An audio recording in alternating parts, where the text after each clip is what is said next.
Happy Father's Day wa baba mliopo mahali hapa. Happy Father's Day to a spiritual father like me. Bwana Yesu apewe sifa. God is good. Andika nguvu ya kuambatana na unisikilize kwa makini. Andika nguvu ya kuambatana. The power in association. The power of association. Bwana Yesu asifiwe.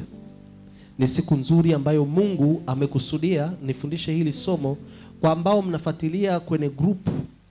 Andiko la siku ya leo la mfungo ndilo litakuwa andiko la somo la leo. Amosi sura ya 3 mstari wa 3. Somo la leo ni somo ambalo Mungu amelishusha mwenyewe asubuhi. Amenipa hilo somo baada ya kuliombea muda mrefu, na anachotaka, anatamani sana ukaishi na hiyo nguvu ya kuambatana, maana katika nguvu ya kuambatana kuna utimilifu wa hatima. Bwana Yesu apewe sifa.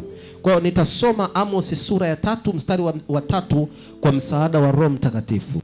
Biblia inasema, je, wawili waweza kuambatana pamoja wasipokuwa wamepatana? Can two walk together except they be agreed? Bwana Yesu asifiwe. Biblia inasema, je, wawili wanaweza kuambatana isipokuwa kuna kitu kisichoonekana kiwaunganishacho? Je, wawili wanaweza kukubaliana isipokuwa kuna spirit imekubaliana ndani yao? Je, wawili wanaweza kutoka pamoja, wakaenda pamoja, wakafanya pamoja, wakathubutu pamoja isipokuwa kuna inspiration ya spirit nyuma inayotaka kutimiza malengo? Kwa hiyo unaposikia nguvu ya kuambatana, ni nguvu inayotoka katika ulimwengu wa roho ambayo inakuja katika ulimwengu wa mwili ikitafuta wawili waambatane ili hiyo nguvu ya kiroho itimize malengo yake. Bwana Yesu asifiwe. Na hiyo nguvu ya kiroho inataka kutimiza malengo, kwanza kwenye ulimwengu wa roho, lakini pili kwenye ulimwengu wa mwili. Bwana Yesu asifiwe.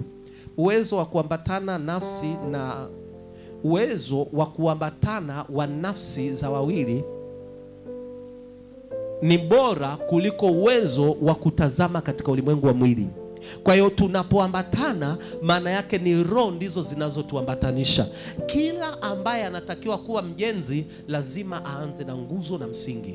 Kwa hiyo katika maisha ya kila mjenzi wa chochote ambacho Mungu amekusudia ukijenge, lazima atakuletea mtu anayeitwa msingi. Case study yetu leo ama mtu ambaye tutamsoma leo anaitwa Ruth. Kwa hiyo andika case study Ruth. Bwana Yesu asifiwe. Na nitamuelezea Ruth kwa ufupi ili kwa ambao hawajajua Ruth ni nani, ambaye amepewa kitabu kwenye Biblia na kinaitwa Ruth, wapate kuelewa. Bwana Yesu apewe sifa. Ruth ni mdada wa Kimoabu ambaye aliolewa na watoto wa mwanamke anaitwa Naomi. Na alipoolewa, yule mama akapata bahati mbaya, akafiwa na mume, lakini pia watoto wake wawili wa kiume wakafa. Kwa hiyo walipokufa akabaki na wakwe zake wawili, akabaki na wadada wawili ambaye mmoja wapo ni Ruti. Ikabidi kwa sheria za kibinadamu, Bwana Yesu asifiwe, law of nature, awafungulie waende kwa sababu waume zao wamekufa. Akawaambia, you are free to go and marry other men. Lakini Ruti akaonyesha msimamo ambao msimamo wake ndio Biblia inakuja kueleza kwamba msimamo wa Ruti kubaki na Naomi ulikuwa spiritually inspired. Ruti ambaye hamjui Mungu anaongea kama mtu mwenye Mungu, anasema nitaambatana na wewe unaporudi nchini kwako. Utakapokufa nitafia hapo na Mungu wako atakuwa Mungu wangu. Maana yake Ruth anajiambatanisha, anafanya spiritual covenant na mtumishi, anafanya spiritual covenant na Naomi ili aende kwenye nchi ya Naomi akaolewe na Boazi, amzae Obedi atakayemzaa Yese, Yese atakayemzaa Daudi atakayekuwa na kiti cha enzi cha Yesu. Bwana Yesu asifiwe. Some friendships are demonically engineered and some friendships are Holy Spirit engineered. Kwa hiyo Mungu anataka ukajifunze leo, ujue kwamba urafiki wa huyu niliye naye umetokana na Mungu, umetokana na dhiki, umetokana na shetani, ili ujue jinsi ya kuuvunja na kuendeleza au kuendeleza. Bwana Yesu apewe sifa. Kwa hiyo Naomi alipokuwa nje ya nchi ya Israeli kwa sababu ya njaa, kule alipoteza watoto. Alipopoteza watoto akataka kurudi nchini kwao, na mkwe mmoja akabaki kule, lakini mkwe mwingine aliye ni Ruti akaambatana naye, na alipoambatana naye akatamka maneno haya. Bwana Yesu asifiwe. Rapashaka. Nasikia upako usio kawaida. Bwana Yesu asifiwe. I sense a very mighty anointing of God. I sense the presence of God. Bwana Yesu apewe sifa. Fungua pamoja nami kitabu cha Ruth.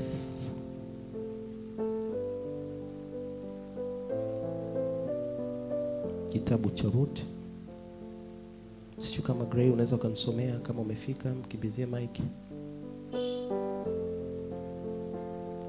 Ruth.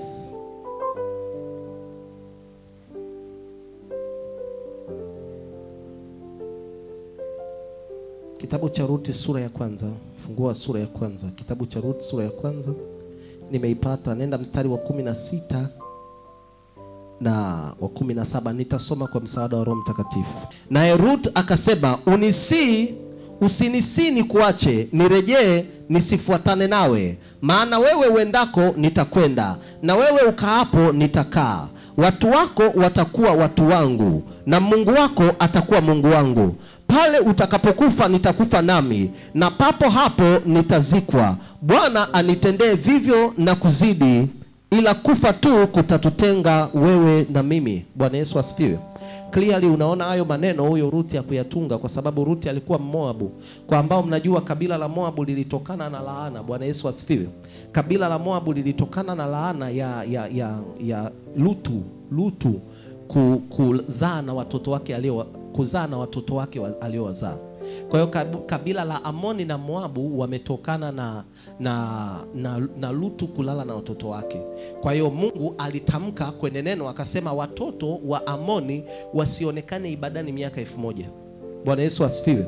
Kwa hiyo nini Mungu anakufundisha hapa? God was purifying the generation of the Ammons. Mungu alikuwa anawatakasa wa Amoni. Bwana Yesu apewe sifa. Kanisa, sikiliza nikwambie, rafiki yako uliye naye hapo pembeni ambaye ni rafiki yako yule ambaye mpo naye karibu sana, kuna roho moja wapo imekuletea. Rafiki unayeambatana naye, rafiki unayempenda, rafiki ambaye unashare naye vitu vingi, kuna moja ya spirit zimemleta. It was not because you people are age mates. Sio kwa sababu mnasoma wote, sio kwa sababu kuna vitu vimefanana kwenu. No, huyo rafiki unayempenda ni kwa sababu kuna spirit imemleta kwako. Bwana Yesu apewe sifa. Isipokuwa spirit imemleta, haiwezekani urafiki wenu ukatokea tu out of nature. There is no friendship out of nature. Friendship is spiritually engineered. Na kuna viashiria kwenye maisha yako vitakuonyesha kwamba huyu rafiki ameletwa na Mungu ama ameletwa na shetani.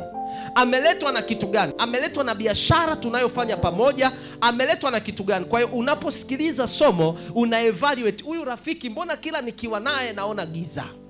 Bwana Yesu asifiwe. Mbona kila akinikopa naishiwa? Mbona kila nikiwa naye nasikia kuna namna ndani nasikia ni kama tunasukuma tu muda, lakini the friendship is not making me gain. Bwana Yesu asifiwe. God is good all the times. Watu kuanzia miaka 13 mpaka miaka 29, Bwana Yesu asifiwe, wanaambatana sana na marafiki. Kuanzia 13 mpaka 29 ni wakati ambao watoto wako huwezi hata kuwazuia, lazima watakuwa na marafiki. Kuanzia hiyo miaka 30 mpaka 49 ni kipindi ambacho watu wanapunguza marafiki, wanapunguza na kuwa na marafiki wachache, lakini hao marafiki wanakuwa na ushawishi mkubwa sana kwao. Namna mtoto wako anavyo behave ni matokeo ya urafiki alionao na mtoto fulani shule. Namna wewe unaishi sasa hizi ni matokeo ya mtu ambaye unaambatanaga naye. Bwana Yesu apewe sifa. Wawili wanaambatanishwa na roho. Kanisa, Bwana kama watu wamepigwa na baridi ghafla, kuna nini? Bwana Yesu ape sifa. Hapo unamkumbuka rafiki yako asiyo sahihi. Bwana Yesu ape sifa. Aliyekupandisha pikipiki ukateketeza mguu. Bwana Yesu asifiwe. Mmeonaga wale watu wengi wanaleli alama hapa. Akwambia nilipanda pikipiki yake. Kipindi hicho alikuwa ananipiga sana, lakini nilikuwa nampenda hivyo hivyo. Nikapanda pikipiki nikateketea, lakini nikaendelea. Pole. Bwana Yesu ape sifa. Marafiki wana uwezo wa kuamua hatima yako. Marafiki wana uwezo wa kuchelewesha progress yako. Marafiki wanaweza kuwa sababu ya wewe kuongezeka kwenye roho ya maombi. Marafiki wanaweza kuwa sababu ya wewe kupata kiu ya kumtafuta Mungu zaidi. Marafiki wanaweza kuwa sababu ya wewe kuwa drained, ukaacha kumtafuta Mungu, ukaacha kulala muda uliokusudia kulala, ukapokea simu muda mrefu wakati ulisema nitalala mapema ili niamke kuomba. Lakini ule muda ambao umesema nitalala ndio muda simu imeingia na ilikuwa inaongea umbea tu. Bwana Yesu ape sifa. Mkapiga umbea saa 6 na saa 4 zinakuaga ziko mbali. Bwana Yesu ape sifa. Saa 6 na saa 4 zinakuaga ziko mbali. Ni masaa ya usiku hayo. Ukajikuta saa 6 imefika na wewe unajuaga usingizi wako lazima ugaregare lisaa lizima. Umegaragara saa 7 imefika. Ulipanga kuamka saa 8, lakini rafiki ametumiwa kukupigia. Bwana Yesu ape sifa. Na mkaanza kuchakata. Wewe ni shahidi mnayoyachakata. God is good all the time. Sema rafiki yangu wewe. Bwana Yesu asifiwe. Jamani, mbona hatuongee na marafiki zetu? Muangalie rafiki yako ibadani. Muulize umeletwa na Mungu, umeletwa na nani? Ashdodi wapi? Yuko ndani kwa darasa watoto. Bwana Yesu asifiwe. Naomba ufungue pamoja na mimi kitabu cha Mathayo. Naomba ufungue pamoja na mimi kitabu cha Mathayo.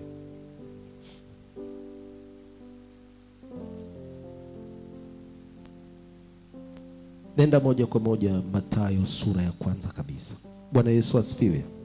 Bwana Yesu ape sifa. Biblia inasema Mathayo sura ya kwanza mstari wa 5. Salmoni akamzaa Boazi kwa Rahabu. Maana yake Salmoni alikuwa ni Mwisraeli, alafu Rahabu alikuwa ni Mkaanani. Jamani, wale watumishi wa Mungu walivyoenda kuvunja kuta za Yeriko, ndani ya mji wa Yeriko kuna kabila lilikuwa linakaa linaitwa Wakaanani. Wakaanani wana tabia zao, mojawapo ni kuabudu vinyago. Bwana Yesu ape sifa. Ni kuabudu vinyago ndio tabia ya Wakaanani. Na Wakaanani waliokuwa wakiabudu vinyago, mmojawapo alikuwa ni Rahabu. Rahabu akaolewa na wale moja ya wale mashujaa ambao walishinda ile vita wakadondosha Yeriko. Kwa hiyo Salmoni alipomuoa Rahabu wakamzaa Boazi. Bwana Yesu asifiwe. Biblia inasema Boazi akamzaa nani? Salmoni akamzaa Boazi kwa Rahabu. Boazi akamzaa Obedi kwa Ruti. Maana yake nguvu ya kuambatana kati ya Ruti na Naomi ikamfanya Naomi kuingia katika ukoo wa kiagano. Maisha yako ya kiagano yanaweza kuwa yamechochewa na rafiki. Bwana Yesu asifiwe. Maisha yako ya kikusudi yanaweza kuanza pale ulipokutana na mtu fulani. Kama kuna vita ambayo shetani anapigana sana na watu ambao wameokoka ama watu waliobeba kusudi, anapigana usikutane na watu fulani. Bwana Yesu asifiwe. Nguvu yako ya maombi inategemea nani unaambatana naye. Uwezo wako wa kuona katika ulimwengu wa roho unategemea spiritual attachment yako. Who are you attached to in the realm of the spirit determines how you can pray and see. Jinsi ambavyo unaambatana. Ni nani amekushawishi kuja Yada? Lazima kuna mtu alikwambia twende kanisani. Kuna mtu alikwambia twende kwenye uwepo wa Mungu. Kuna mtu alikwambia tusome kozi fulani. Bwana Yesu asifiwe. Kuna kijana alikuja sehemu fulani kwenda kusoma. Alipofika alikuwa ameenda kusoma engineering na ana akili sana. Alipofika chuoni, akafika administration pale, akakutana na mtu ambaye anaenda kuregister kusoma account. Bwana Yesu ape sifa. Alitakiwa kuwa engineer. Alipofika pale alishawishiwa na rafiki. Rafiki akaamua aina ya hatima. Alikuwa awe engineer, akawa accountant. Sisemi accountant ni mbaya wala engineer ni bora kuliko accountant. Nachosema ni kwamba hatima yake ilikuwa katika engineering. Alipanga engineering. Biblia inasema aonavyo mtu nafsini mwako sio akuoneavyo rafiki yako. Rafiki akamwonea maono kwamba tukapiga akaunti. Mzee, engineering ya hapa ni ngumu. Engineering hapa unaona hivyo wanajenga wenyewe. Kweli muda huo maengineer wamedanda kama buibui juu ya dari. Na ni wanafunzi wanasema kasema haya maisha sitayaweza. Ngoja nichague kitu kidogo nikapambane na trial balance. Huko nitaweza kulikoni kuingia huku. Akaingia sehemu isiyo ya kwake. Wengi wame diverge kutoka kwenye kitu Mungu aliweka ndani yao kwa sababu ya marafiki. Bwana Yesu asifiwe. Mungu akakupe marafiki sahihi kwa jina la Yesu. Secret enemy aliye katikati ya marafiki zako kupitia fundisho hili akawe exposed, atoke mbele yako kwa jina la Yesu. Yule ambaye ukifanikiwa kuna namna anasema I am happy for you, lakini ukiangalia I'm happy for you yake ndani unaona jealousy. Nataka nikwambie huyo sio mtu sahihi, and it is a matter of time their enmity will be exposed. Bwana Yesu asifiwe. Kwa hiyo Mungu akakusaidia katika nguvu ya kuambatana kwako, ukajue kabisa ninaambatana na mtu ambaye ataenda kunizalia Amoni wangu, ambaye ataenda kunizalia Obedi, ambaye atanisababisha nimpate Obedi wangu. Obedi atakayenielekeza kumpata Yese, Yese atakayemzaa Daudi wa maisha yangu. Ikawe kwako kwa jina la Yesu. Wengine mna watoto hapa ambao ni wakubwa sasa hizi, wako kuna sehemu wanaishi. Aina ya maamuzi anayofanya mtoto wako sio unayomwambia. Sio unayomwambia. Aina ya maamuzi anayofanya mtoto wako yanatoka kwa yule anayelala kitanda chake cha chini kwenye ile dabodeka. Jinsi mwenzake anavyopokea simu fulani zinaonyesha kwamba ni kama anapiga hatua hivi, ni kama yuko tofauti na mimi. Hicho ndicho ambacho kinamuinfluence wanavyoishi pamoja. Mwenzake akiwa anabadilisha hichi, ana simu mpya, vile ndivyo ambavyo mwanao anakuwa influenced. Sio vile unavyomwambia. Unavyomwambia vina nguvu 20%, lakini anavyoviona kupitia anaoishi nao. Bwana Yesu asifiwe.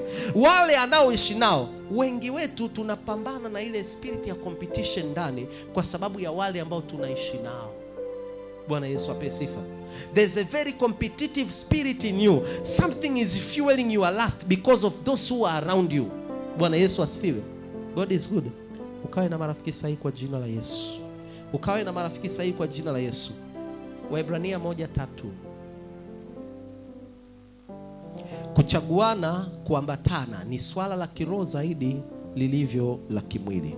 Kuchaguana, kuambatana ni swala la kiroho zaidi kuliko lilivyo swala la kimwili. Bwana Yesu ape sifa. Bwana Yesu asifiwe.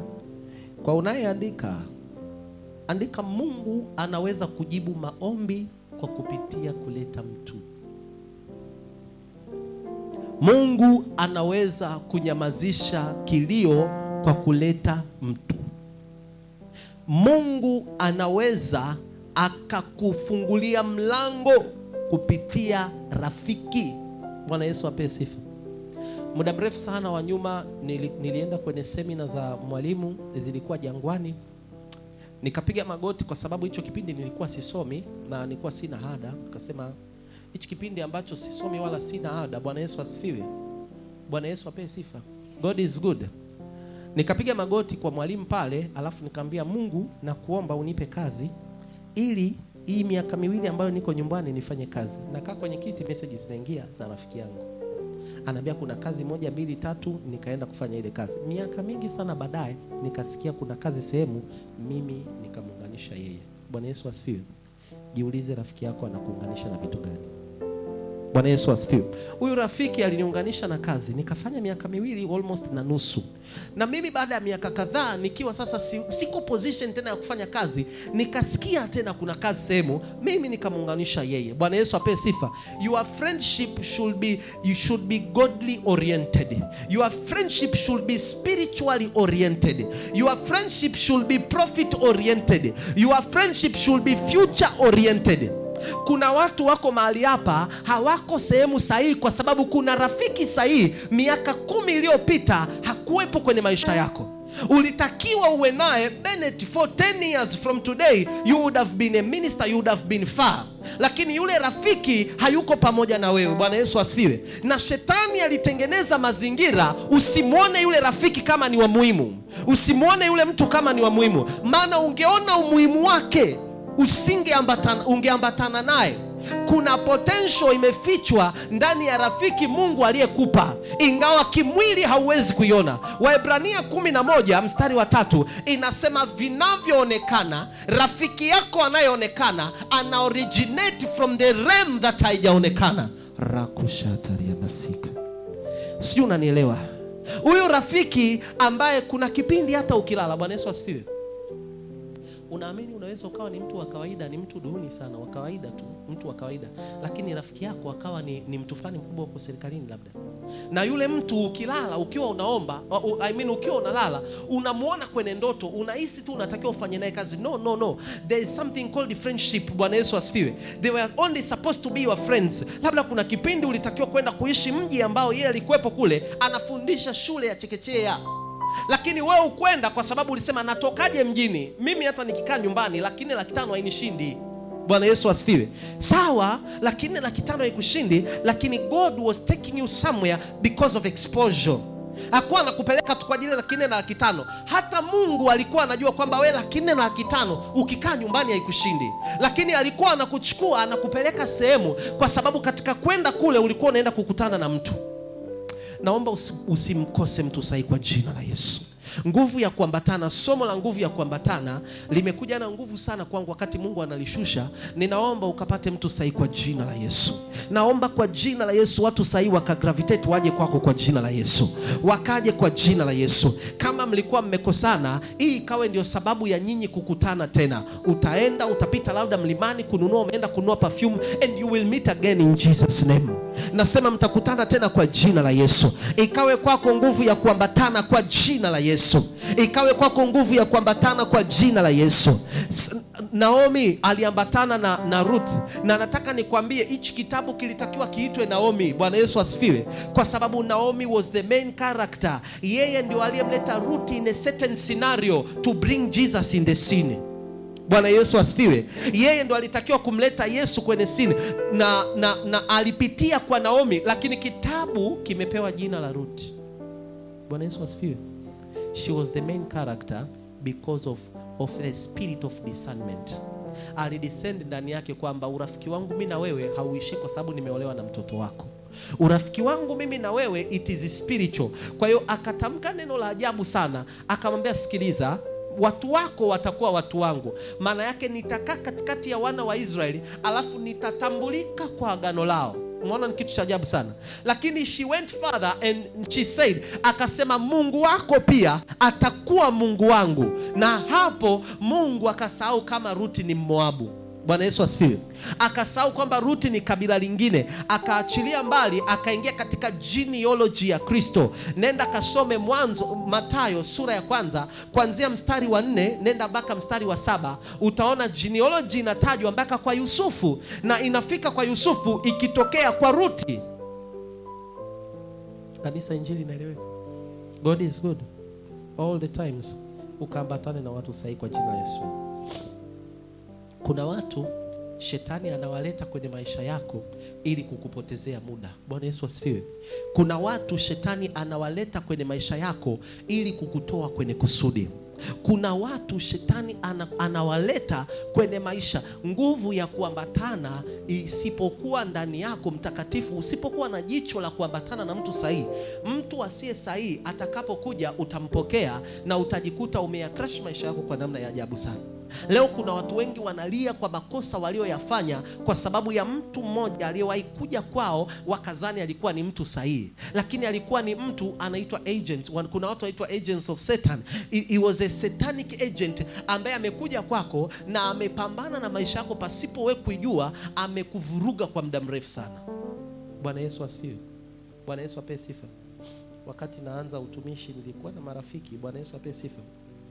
Moja ya rafiki ambaye nilikuwa naye alikuwa anaenda alikuja mule mtu kanisani akatualika, akasema bwana nasikia kuna watumishi hapa wawili wa moto sana.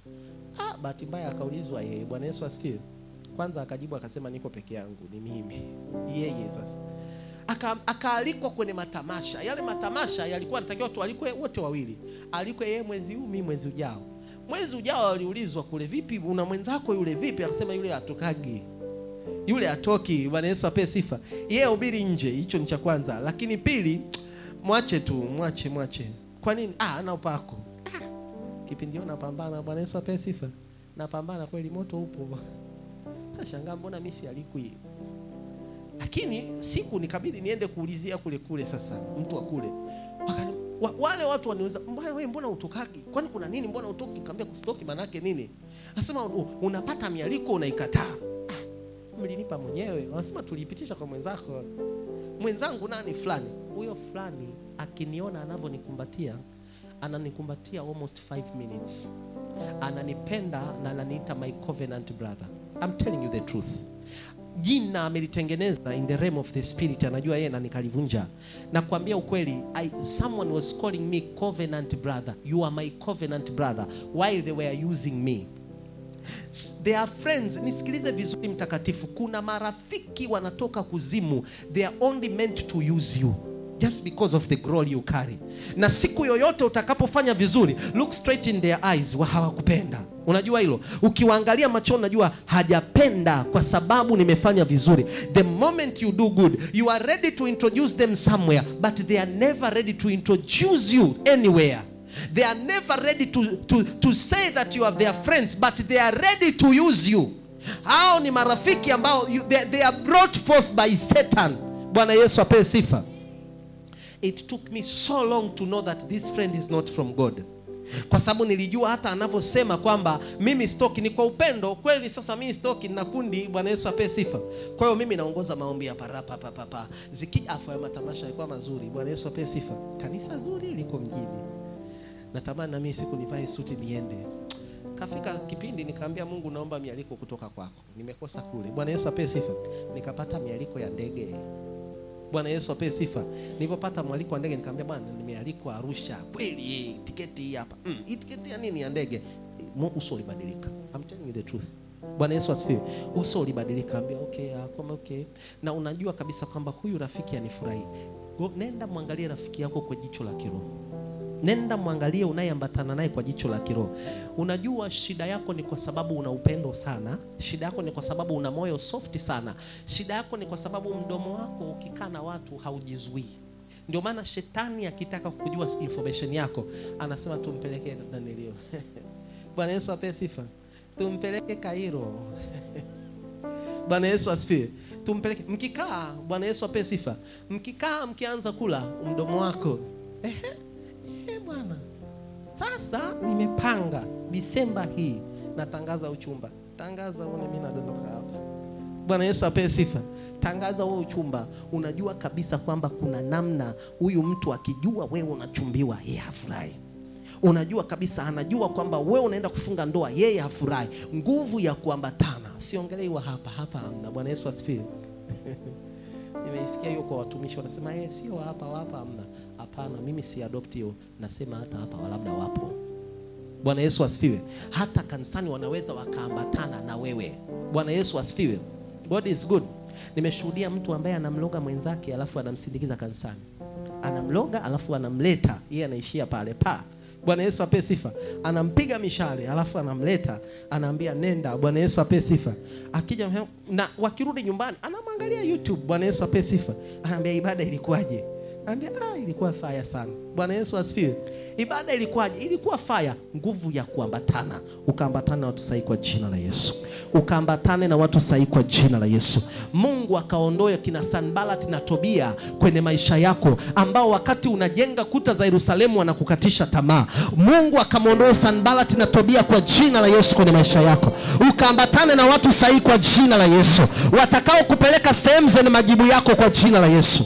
I am telling you, unatoka kwenye ibada na this is prophetic. Kuna mtu utapata rafiki aliyekuzidi umri mara 2. Lakini utatoka hapo, huyo rafiki amebeba hatima yako. Kuna vitu wewe uvijui kule unapoenda kuingia. Yeye atakuelekeza kwa sababu amestaafu muda mrefu wakati wewe unasoma. Bwana Yesu asifiwe. Amestaafu wakati wewe bado mdogo. Kwa hiyo wanaelewa. Usishangae mtakatifu, wanasiasa, mtu ana miaka 30 anaambatana na mzee Kingunge.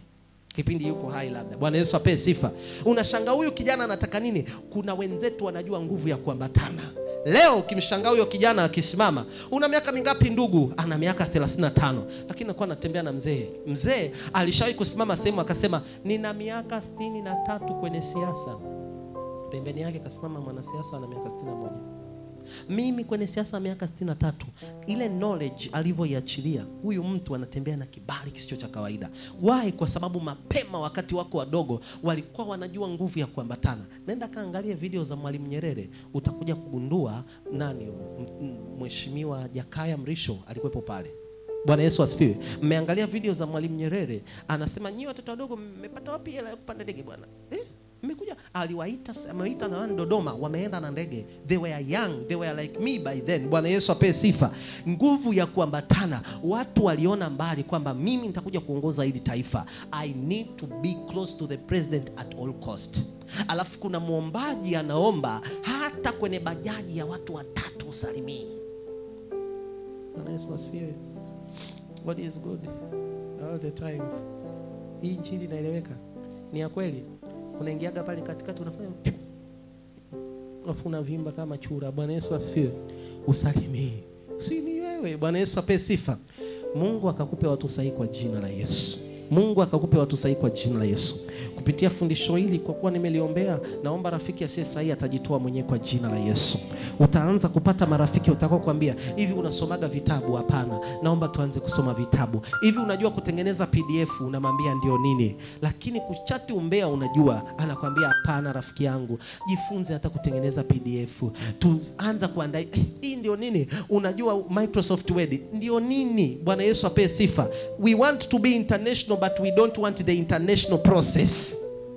Sisi tunatamani sana kuwa international people, lakini the international process hatuitaki. Na naomba ukapate marafiki wa kimataifa kwa jina la Yesu. Ukapate marafiki, usiishie tu kuwa na magrupu ya grupu la send off lililoisha. Bwana Yesu apewe sifa. Limebaki kuwa grupu la umbea. Bwana Yesu apewe sifa. Limebaki kuwa grupu la umbea kwa sababu mmekusanywa mule, mnajuana wengi. Kwa hiyo mmemwambia ambaye amemaliza send off yake usilifunge. Na wewe ndio umebaki ndio admini mkuu. Unatoa na kuingiza watu. Mama remover. Bwana Yesu apewe sifa. Isiwe hivyo kwa jina la Yesu. Ukawe na marafiki ambao ukiwaambia nataka kwenda Uturuki kununua suti, wakwambia unaweza kufikia kwangu. Bwana Yesu asifiwe. Ukawe na marafiki walio sahihi. Naomba tuende kwenye Biblia. Naomba tuende kwenye Biblia. Waebrania 11. Naomba nisome kwanza Waebrania maana sikuisoma. Biblia inasema, kwa imani tuwafahamu ya kuwa ulimwengu uliumbwa kwa neno la Mungu. Hata vitu vinavyoonekana havikufanywa kwa vitu vilivyo dhahiri. Bwana Yesu asifiwe. Bwana Yesu asifiwe. Hata urafiki unaoonekana haukutokana na urafiki au kutokana namna inayoonekana. Our friendships were engineered since we were born. Your friend was orchestrated by God towards your life since you were in your mother's womb. Bwana Yesu apewe sifa. Kama wewe ni msoma Biblia mzuri, utakuja kugundua wakati nabii Mikaya anamtabiria mfalme, wakati huo nabii Elia alikuwepo pia hai. Na ukiangalia tabia za Elia na Mikaya utaona zinafanana. Mikaya anamjibu mfalme, anamwambia kama ukienda vitani ukirudi mimi sikuitwa na Mungu. Na hapo Elia naye akikutana na mfalme anamwambia mimi sio mtabisha Israel, wewe ndio mtabishaji. In the realm of the spirit, these prophets were operating with the same dimensions.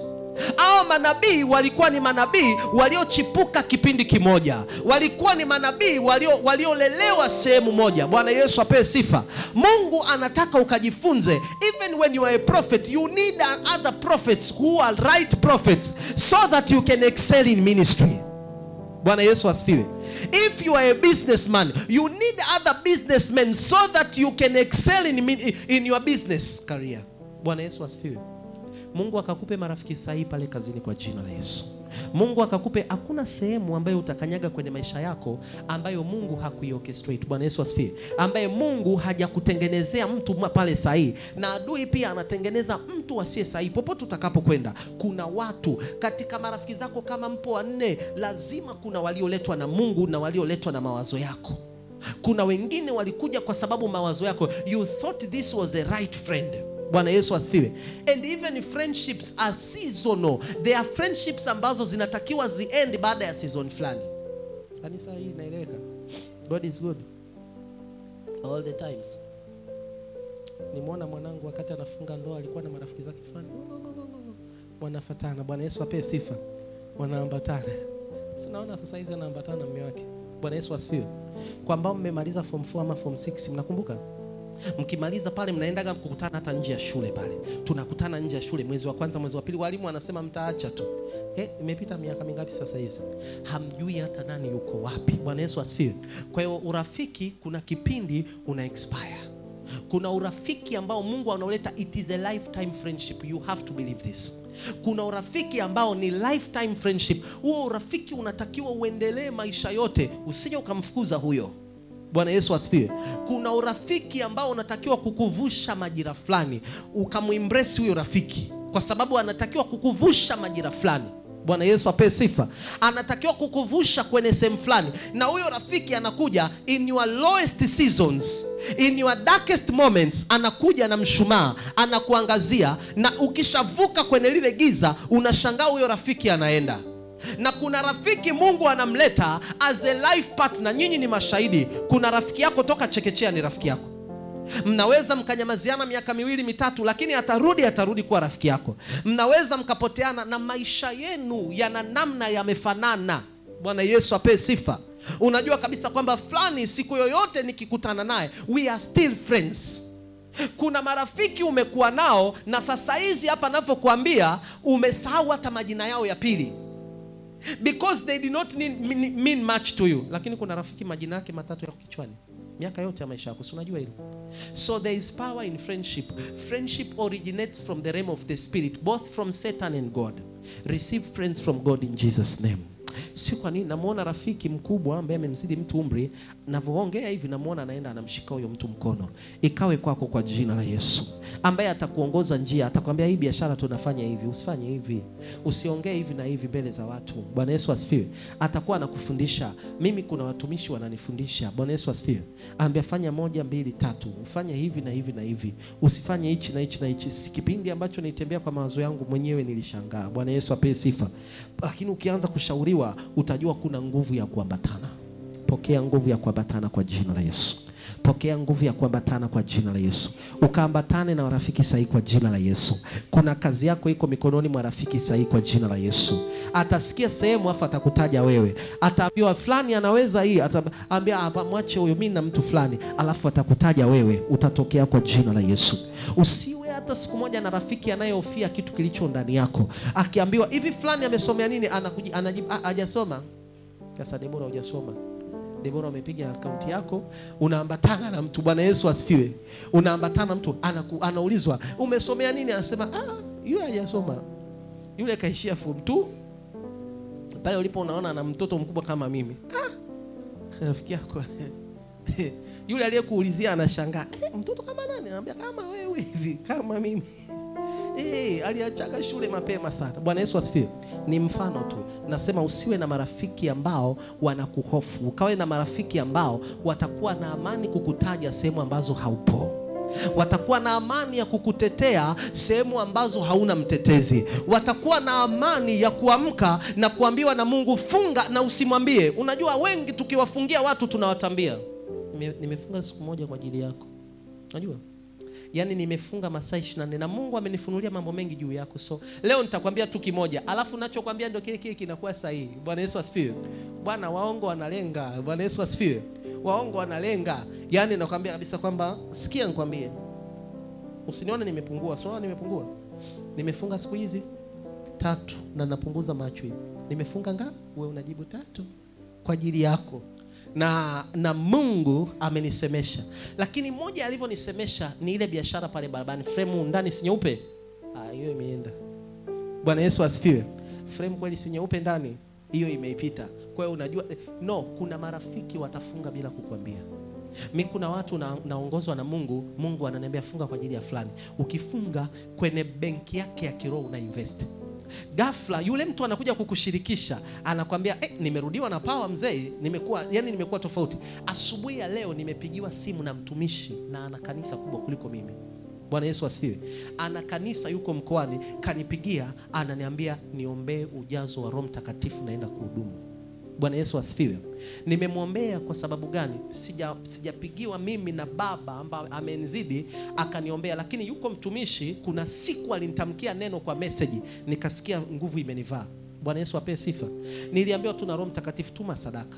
Nikatuma sadaka kwake, alafu nikaambiwa na Roho Mtakatifu mwambie neno. Nikaambia baba anaomba maradufu yako. Sio baba yangu wa kiroho, ila Mungu anamtumia na neema kubwa. Bwana Yesu apewe sifa.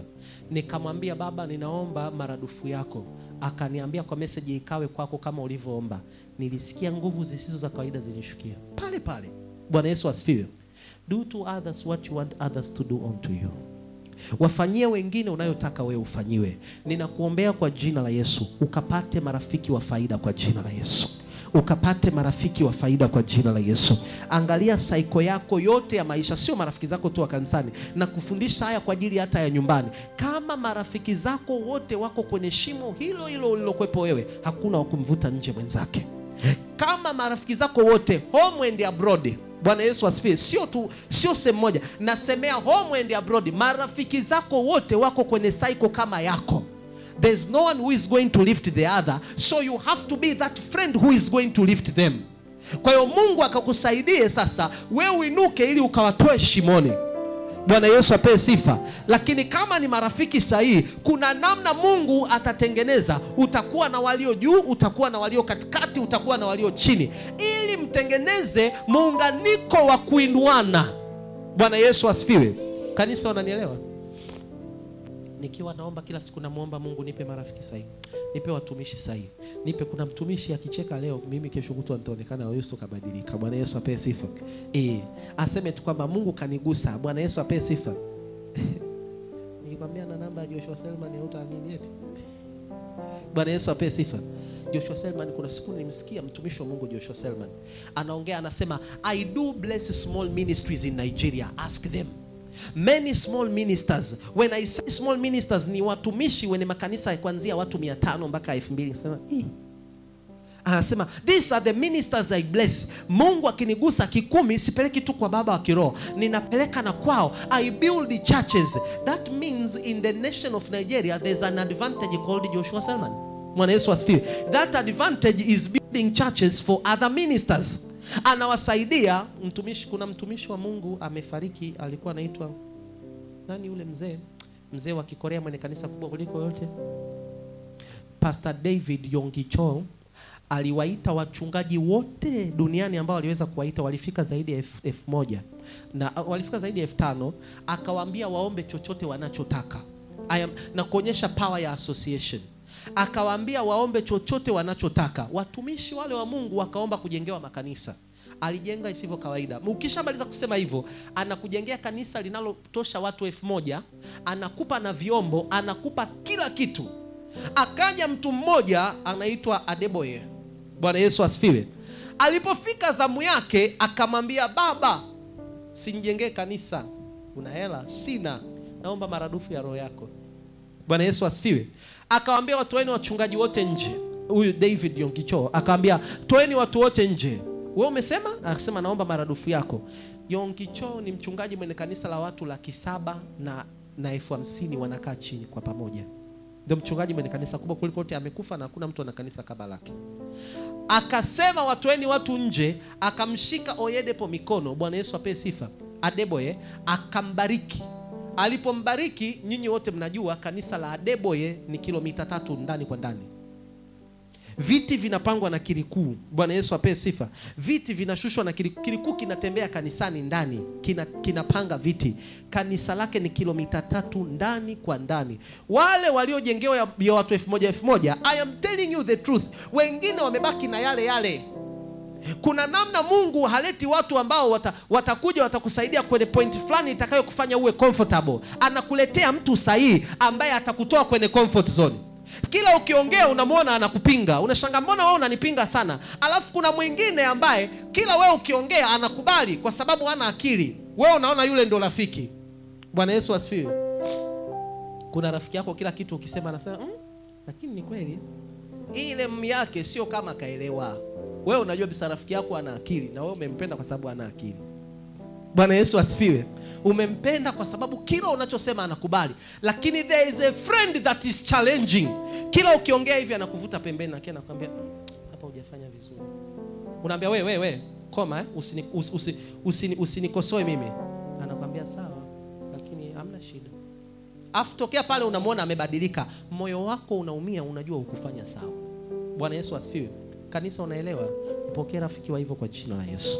Nikwambie, kwenye huduma Mungu anatuwekeaga watu ambao anakuwa ni msaada kwako. Mungu atakuletea mtu ambaye hata ukitaka kutoka utamuomba ruhusa. Bwana Yesu asifiwe. Kuna vitu utajikuta unalazimika kuacha. Bwana Yesu ape sifa. Kuna vitu mimi nimeadopt kutokana na ninayeambatana naye. Na ninayeambatana naye kuna namna ameadopt vitu kutokana na mimi nilivyo. Bwana Yesu ape sifa. Bwana Yesu asifiwe. God is good. Kanisa, unanielewa? Ninaomba ukaadapti vitu sahihi kwa mtu sahihi kwa jina la Yesu. Ninaomba ukaadapti utajiri kwa watu sahihi kwa jina la Yesu. Ninaomba ukitoka hapa kwenye ibada, strangely Mungu ndio anajua, ukakutane na hao marafiki na mkasimamiane mpaka mkafikie kusudi kwa jina la Yesu. Mungu akakupe watu sahihi. Mtumishi wa Mungu Yong Kicho alikuwa ndio anaondoka duniani na Mungu alikuwa anajua. Akamwandaa huku chini Adeboye ambaye amemuinua sana sana sana. Na he's building churches all over the world. All over the world. Kwa sababu ya neema aliyopata, nguvu ya kuambatana kwao kulikuwa kwa muda mfupi. Elia aliambatana na Elisha akapata upako maradufu. Wewe umeambatana na huyo rafiki yako, umepata nini kutoka kwake? Bwana Yesu asifiwe. Mungu akakupe kitu sahihi, kwa sababu before we meet friends, spirits discuss. Bwana Yesu asifiwe. Matendo ya Mitume 13:2.